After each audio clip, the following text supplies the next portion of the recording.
Welcome to నా కథ channel. సింపుల్గా ఆలు మటర్ పులావ్ ఎలా చేసుకుందామని చూద్దాం.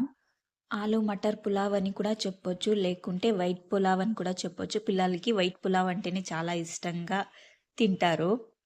మసాలాలు ఏమీ లేకుండా సింపుల్గా 5 మినిట్స్లో ఎలా చేసుకుందామని చూద్దాము. ఫస్ట్ ఒక కుక్కర్ పెట్టుకోవాలి. 2 tablespoon oil, 2 tablespoon ghee వేసుకొని నూనె వేడైన తర్వాత హోల్ గరం మసాలా వేసుకోవాలి. హోల్ గరం మసాలా వేసుకొని దానికి కొంచెం జీలకర్ర వేసుకోవాలి.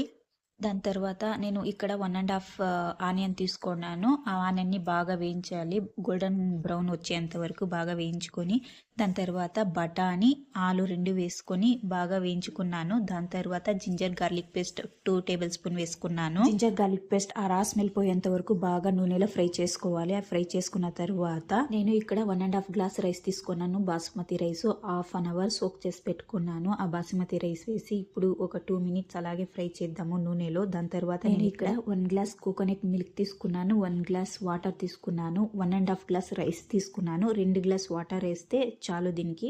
సో అందుకని 1 glass coconut milk, 1 glass water తీసుకున్నాను. ఇప్పుడు 2 వేసి దాని తర్వాత ఉప్పు వేసి మిక్స్ చేయాలి. బాగా మిక్స్ క్లోజ్ చేసే ముందరే వాటర్ బాగా బాయిల్ అయితే బాగుంటుంది. అందుకని లిడ్ క్లోజ్ చేసే ముందరే వాటర్ బాయిల్ అయిన తర్వాత సాల్ట్ చెక్ చేసుకొని సాల్ట్ ఏమైనా తక్కువగా ఉంటే వేసుకుంటున్నాను. విజిల్స్ పెట్టుకుందాం ఆలు మటర్ పులావ్కి. చాలు.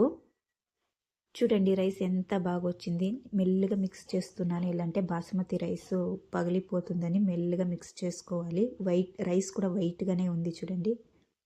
రైసెస్ దీనికి ఏమీ యాడ్ చేయలేదు. ఓన్లీ గ్రీన్ చిల్లీ మాత్రమే యాడ్ చేశాను. వేరే ఏమీ యాడ్ చేయలేదు.